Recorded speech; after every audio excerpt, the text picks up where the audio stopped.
Juan Cruz Taborda Varela es un reconocido periodista de Córdoba que trabaja de manera muy particular la historia de personajes de justamente nuestra provincia, nuestra ciudad y nuestro país también en algunos casos. Está a punto de presentar un nuevo libro donde justamente nos cuenta algunos detalles de la historia de ciertos personajes que habitaron nuestra provincia y nuestro país. Nos visitó en el estudio y charlamos de esta manera acerca de lo que será el libro que está a punto de presentar.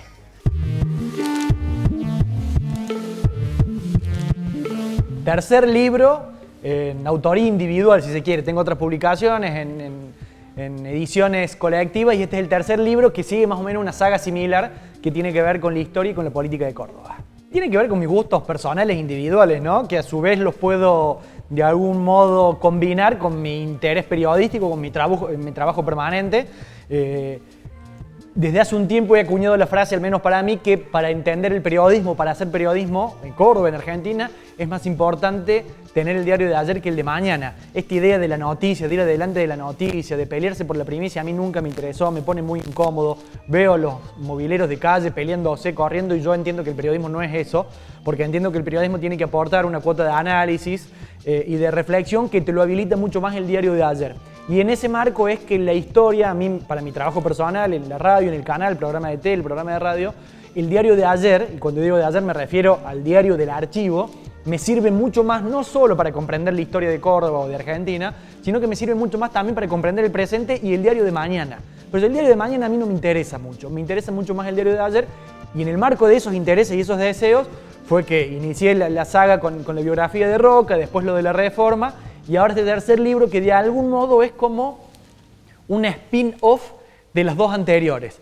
Como historias menores en la biografía de Roca y en la historia de la Reforma, historias menores que hay, historias, hechos, personajes, que ahí no los pude desarrollar como hubiera querido y que en este tercer libro me doy el lujo de decir, bueno, ahora paro la pelota, ya no es una historia troncal como fue la biografía de Roca o la historia de la Reforma, sino que son pequeñas historias, 17 en total, en donde me permito mayor libertad con la misma exhaustividad, pero menor rigurosidad, porque no abarco la historia en totalidad en las 17 historias. Con la Reforma quise contar todo ese año, con Roca quise contar toda su vida, y acá tomo hechos y personajes con algunas cuestiones puntuales de cada uno de ellos. Empiezo con 1873, todo es historia de Córdoba y política. Me interesan los cruces ideológicos que hay en Córdoba, para comprendernos en el hoy. La primera es, por ejemplo, la historia de Raymond Wilmar, que es un belga, amigo y muy cercano a Karl Marx. Marx en Europa le dice, necesito que sembre la semilla de la revolución, y lo manda a América Latina, puntualmente a Buenos Aires. Llega un año en Buenos Aires, Raymond Wilmar, y fracasa estrepitosamente. Le manda unas cartas a Marx diciendo, este país no tiene cura, es una cosa increíble porque parece que estuviera hablando del presente. Este país no tiene cura, fracasa en su idea de sembrar la revolución, y Raymond Wilmar enferma de los pulmones, ¿y qué le dicen desde Europa? Vaya a un lugar en donde lo cubren. Ese lugar históricamente lo será para el Che Guevara muchos años después, para ese momento, para el envío de Marx, es Córdoba. Viene Raymond Wilmar acá con 24 años, funda la primera Asociación Internacional de Trabajadores del interior del país, la AIT, por orden de Karl Marx, y se pone a estudiar Derecho en nuestra facultad, en la Universidad Nacional de Córdoba. Y ahí Raymond Wilmar, el enviado de Marx, se convierte en la antítesis de la revolución. Se enamora de una mujer del patriciado cordobés, la sobrina de Tránsito Cáceres de Allende, y en Derecho es abrazado por Rafael García. Rafael García es el pater familias de la Córdoba tradicional, aristócrata y eclesial. Es el padre de los García Montaño. Y a partir de ahí Raymond Wilmar cambia completamente y termina siendo un juez conservador en Buenos Aires, y su nieto, Raimundo Podestá Wilmar, es el segundo de Martínez de Oz en la dictadura. Entonces me interesaba encontrar esos cruces en la historia y cómo Córdoba opera para que la historia sea modificada así. Esa es una de las historias. La otra historia tiene que ver con los García Montaño. Los García Montaño que nacen de Rafael García, rector de nuestra universidad, juez federal, el hombre del poder porque respondía directamente a la Iglesia Católica, que tiene 3 hijos varones que son los García Montaño, jueces federales, rectores del Montserrat, profesores universitarios, que son los principales enemigos de la reforma universitaria. Y cómo los herederos de Rafael García, el que le cambió la postura ideológica al enviado de Marx, los herederos terminan siendo la representación del nazismo en Córdoba, fundamentalmente en Paco García Montaño, que en la década del 30 es asesinado por los reformistas en la misma Facultad de Derecho, asesinado a tiros. Esa es otra de las historias, en donde hay poder, iglesia y endogamia, las pocas familias patricias cordobesas que se cruzan entre sí.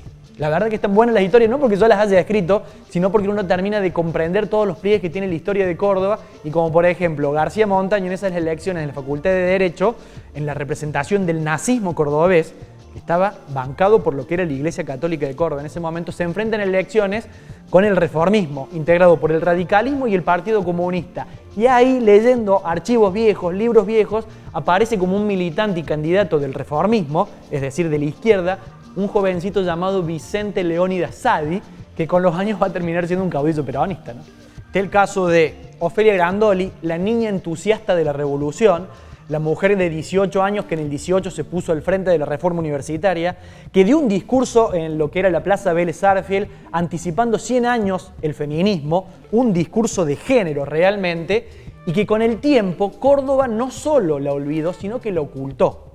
Es a tiempo que en medio de su esplendor y firmeza surja el espíritu femenino, que despierte de su letargo, que sufran su metamorfosis las blancas libélulas y se conviertan en mariposas de oro. Sé que muchos nos llamarán anarquistas, huelguistas, varoniles. A nada tememos, a todo lo exponemos. Contestaremos con la frente erguida y la sonrisa de desdén en nuestros labios. Este es el caso de Ofelia Grandoli, este es el caso de Federico de Uña, vicegobernador peronista del 52 al 55, de origen anarquista y panadero.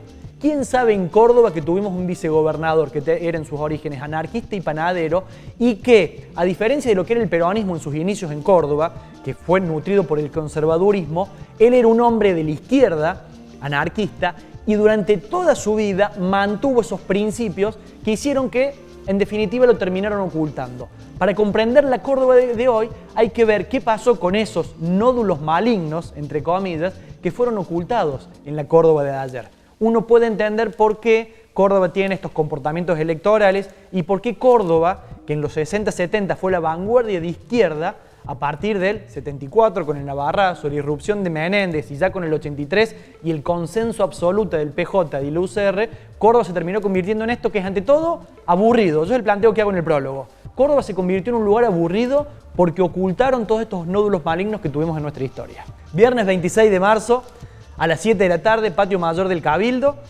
con todos los distanciamientos y las reglas de protocolo, por supuesto.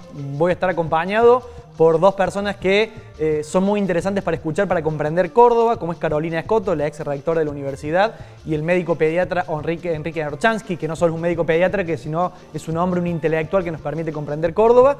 El libro se puede comprar antes a través de método electrónico, pero va a estar disponible a partir del propio 26 y el 27 ya en todas las librerías de Córdoba.